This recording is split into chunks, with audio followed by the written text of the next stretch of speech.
It's pushing the water, and there's a jogger, actually. Look at this. For real. Pressure changes everything, pressure. Some people, you squeeze them, they focus. Others fold. Can you summon your talent and will? Can you deliver on a deadline? You will sleep at night. David Goggins, he wrote me, be the guy who embraces the ugly, the miserable. Be the guy who embraces hard work, the grind. Don't be afraid of being hurt. Don't be afraid of sacrificing some blood. Kill the boy, Jon Snow. Kill the boy. And let the man be born. Right now in life, your family's looking for that one guy right now. They're looking for that one guy who's strong, who's that pillar for the family in hard times. Make sure they look around. They look around and find you. These are the times right now for you to step up. Be that guy that can take anything. You're a man. You are a man. Stand up and be a man. Make the hard decisions. Make the sacrifices. Make the unpopular decisions. And become comfortable in your own skin. And if you are not a person that you are comfortable being alone with, that is the one person in this universe that you have full power, full right, full responsibility to change. If you had to create a human, what would you put them through to make them tough? It probably wouldn't be a really chill life. What would you put them through to make them patient? You probably wouldn't give them things immediately. And so it's like we want these traits, but each of the traits has a price tag attached to it. It's just like, do you want to pay the price tag to get the thing? And so I think if people reframed the period of life that they're going through as the price that they're paying out of their wallet, but their wallet is their time, is the seconds of life that they're trading for it, then I think more people would be willing to make the trade. Because at least when I look at myself, like when I'm 80 something years old and I'm looking back at my life, I want to have these traits. But in order to have those traits, I know I have to go through these things. And I think for me, that's given me a lot of comfort in hard times. Everything counts. Everything that you do counts. The biggest mistake that people make is they think that only what they want to count counts. No. When you read a book, when you listen to an audio program, when you go to a course, when you go to bed early and get up early and you work, it all counts. And it's all going on the plus side of your ledger. It's the moments in life, the decisions you make on a moment-to-moment basis that add up to be the guy or not the guy. Sometimes life can really hijack your mind. When that happens to you, you're all up. Your goals, your ambitions, everything is out the window. In life, we all go through different things. Sometimes your girlfriend or boyfriend breaks up with you. Guess what? Get the over it. They no longer want you. Maybe you failed a test in school. You worked your off. Guess what? You failed the test. Get over it. Move past it. Learn to not let life hijack your brain. At work, you've been working your ass off for that new promotion. You don't get it. Someone else does. Maybe they kiss better than you do. Guess what? Get over it. Life will hijack your mind if you let it. Don't allow all these things to make you a lesser person. You must own your mind. Don't let life own yours. Get after it. Stay hard. You on that winter arc. I'm on that 365. It's not an arc. It's a circle. It's a circle that keeps going around and round and round. Winter, spring, summer, fall. Love yourself enough to stay motivated. 365 arc. Do a circle. Stay hard. You know, there comes a day, man. Everyone's going to have this day. There comes a day where being average, being mediocre is just sickening to you. It's just sickening. It makes you want to throw up. There comes a day where push comes to shove. Where being mediocre, being like average and just burns it so much. You can't deal with it one more day. And you get off your and you create something that's always been there. It's always been inside of you trying to come out. But you've never wanted to unwrap it because there's too much pain and commitment. You were scared you were going to fail. You were scared if you started, you never finish it. You didn't want to tell anyone about it. You knew it was there, but you never wanted to embark on it. Until something hits. You get fired or somebody else gets success to remind you of what you could have been. It's time to unwrap the potential you can be. superior, man. It's within you. It's within every single one of us. And the people that have risen to that level were no different than any one of us. It's just they believed it and they're willing to work their to get it.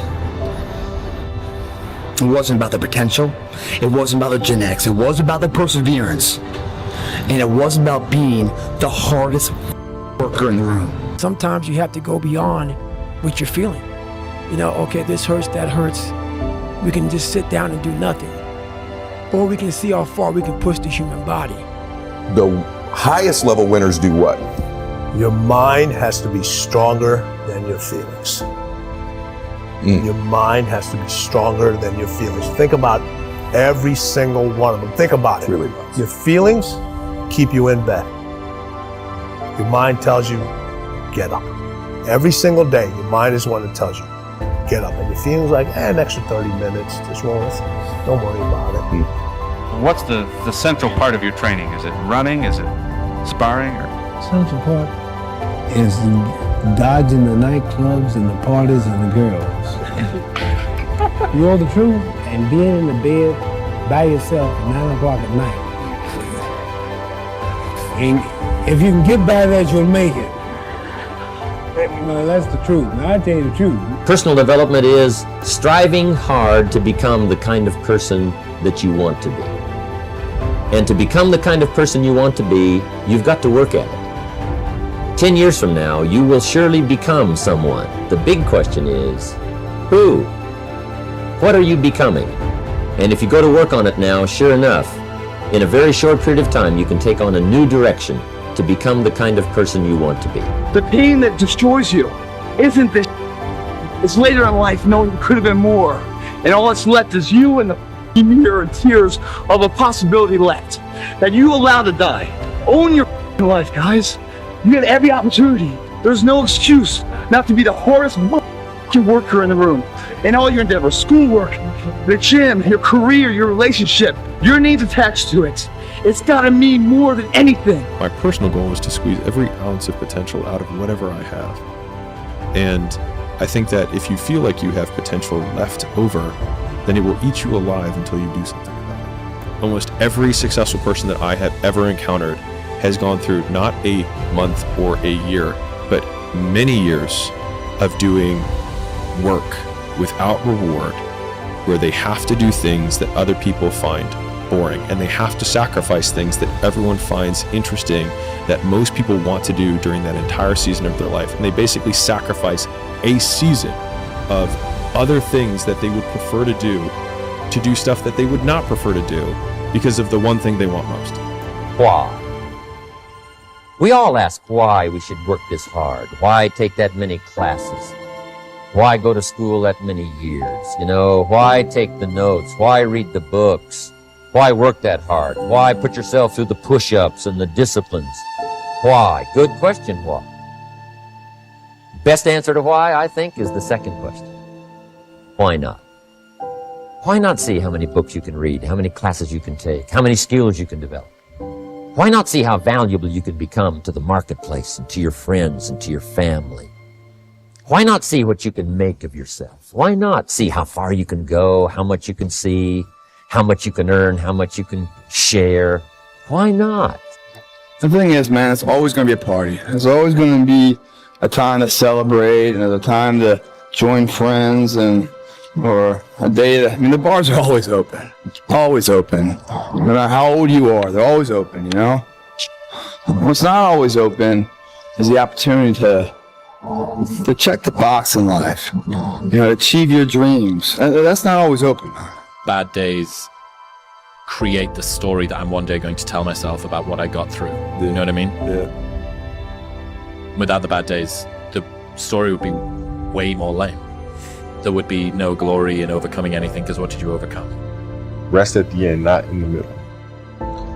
And that's something I always live by. You know, I'm not going to rest. I'm going to keep on pushing now. There are a lot of answers that I don't have, even questions that I don't. But I'm just going to keep going. I dare you to stop around and dedicate the next 6 months of your life exclusively to your goals and your goals only. Don't announce it to anyone. Don't tell people on Instagram about it. Don't tell anybody. Just disappear, do the work, and reemerge in 6 months a different person. It's 1 a.m. I'm going for my third workout. Do I want to go to the gym? Absolutely not. I'd rather, lay in my house and sit in the movie theater and watch movies. But, to be the best, you got to work overtime. To be the best, you got to work overtime. The winners always show up. They're willing to lose in order to gain. Big mental thing there, guys. This body, as great as you are, as sharp as you make the arsenal, it can't do anything if you don't have confidence in yourself. We all fall down in life. The question is, who gets back up? You go after and you give it all you have. If you lose, at least you try, man. I failed. It's 10 times more of a man than someone said, what if? Because what if never went to the arena? When you guys find a fear, that fear will either create you or destroy you. I love fear. The reason why? Behind every fear is a person you want to be. Fear is self-imposed, meaning it doesn't exist. You create it, you can destroy it too. It's an intangible. If you face your fears, guys, you will realize it's not that big. And once you face it, you go, oh my God, man, I spent all this time running from it. It was so small. If I just faced it, my God, not only did I face it, I beat it back. Energy is never lost, transferred. That negative energy, that fear, is destroyed. It comes back in as confidence. What else am I capable of? What else am I holding my back from that I'm capable of more? What am I running from I don't need to? What else can I overcome? You face your fears, you become the person you want to be.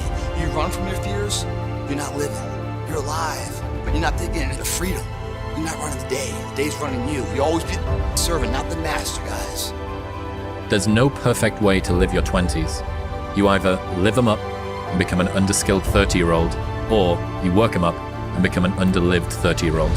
You just have to figure out which you'd rather be, accept the trade-offs, and know that there are no do-overs. Those times when you get up early and you work hard, those times when you stay up late and you work hard, those times when you don't feel like working, you're too tired, you don't want to push yourself, but you do it anyway. That is actually the dream. That's the dream. It's not the destination, it's the journey. You won't die, and if you do die, you won't care, because you'll be dead. Best case, you win. Worst case, it won't matter. Fuck your motivation. Fuck your motivation. You need discipline, because motivation's not there every day. I'm missing motivation most days. Wow, Some really? days, yeah, sometimes I got motivation. Sometimes I'm like, fuck yeah, today I felt good. I can't wait to get to the gym. But a lot of days, like, gotta get to the gym. And then once I get going, then I feel great. Yeah. And I feel great when it's over. But it's that beginning part that's hard, because your body wants to stay comfortable. Your body will trick you, like, man, today you should take the day off, Theo. You don't feel good. Theo, what did you get, like 6 hours sleep last night? That's not enough. A lot of people, most people don't want it that badly, which is why they always ask the question, man, how did you get to where you are? You know how to do it. You know exactly how to be you or how to be me. You don't want to do it. There's no hacks, bro. It's you against you. You against you. And if you misunderstand that, you have a real problem. You wake up, right to work. Immediately your mind is in action. No one wants to do that. No one. And I don't blame them. But don't be mad. When you're laying there in your fucking bed and you're in the fucking hospital and you're 70, 80, 90 years old and you're thinking, man, I feel like I didn't fucking do something. Because you did. You didn't do it. You didn't do shit. You may have lived a great life, man, but you're always gonna feel empty inside. I don't feel empty. The life you want is on the other side of a few hard conversations, and you're living a life you hate because you're too afraid to have them. There's a moment when every boy realizes no one's coming to save him. And that's when he becomes a man. And some boys never get there and stay children forever. You should be a monster. He said you should be a monster, you should be ruthlessly ambitious, and then learn how to control it. And it's that old expression, it's better to be a warrior in a garden than a gardener in a war. Don't care how good you are in anything, you don't have discipline, you ain't nobody. Right. You're nothing without discipline, because you give up under the slightest struggle without discipline. 100%. Tell me discipline is doing what you hate to do, but do it like you love it. it's time to get back to work. Stop hearing yourself talk. Get off the podcast. Don't be on social media too much. Cut out all the fucking noise. Get back to the fucking mental lab. I'd say one of the strongest mental frames that has gotten me through my hardest times is thinking this will be the story that I will one day tell. And that means the harder it is, the bigger the dragon, the more epic the story, and by consequence, the more epic the hero. Why are you so antisocial? Because I'm trying to get it. Why are you staying on the basketball court so much? Because I'm trying to get it. Why are you out there practicing in the hot sun when ain't nobody else out there? Because I'm trying to get it. Why are you not clubbing like every time I text you and invite you to go do something fun and cool, you always studying? Because I'm trying to get it. The more weird you are is a reflection of how committed you are to focusing on your shit, molding and shaping and developing your ideas and your craft so that when it's time for you to make your rounds, you gon' fly. People only root for people who don't need it. Like the amount of times when I was on my lonely path where I was too different from the friends that I had, but not successful enough to be friends with the people that I wanted to be friends with. That's when you want people to root for you. That's when you want people to support you. Once you've already won, people are like, he's amazing, he's so good. But like, that's the time when you need it the least. And so you always have to be the person who roots for you before everybody else does.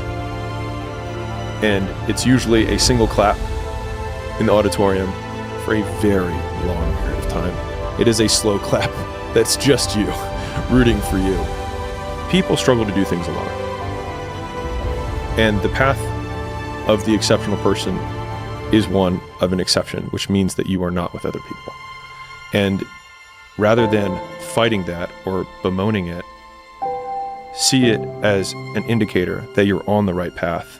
Because if everyone else were cheering you on, then it means you're not in the right place, because it means you're just like everyone else, and that's not where you want to be. When I got out of the sewer, I got to the road and looked around and said, can't hurt me. Nothing should be able to hurt you. If you believe that, it starts to become true. I'm a big fan of power follows the blame finger. So like wherever you point the blame finger is where the power follows.